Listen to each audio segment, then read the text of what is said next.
வணக்கங்கண்ணு, இது கோயம்புத்தூர் மண்ணு.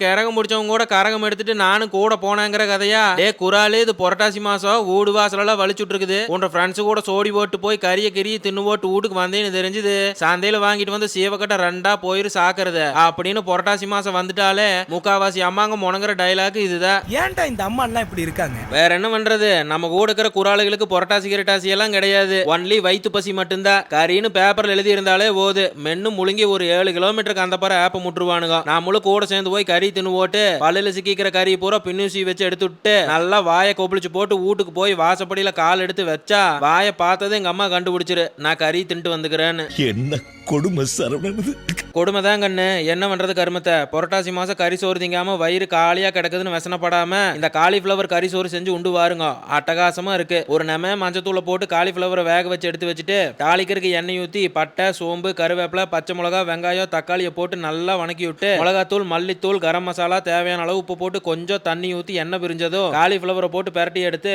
சோத்துல போட்டு கிளறுனா அருமையான காலிஃபிளவர் கறி சோறு ரெடி கண்ணு.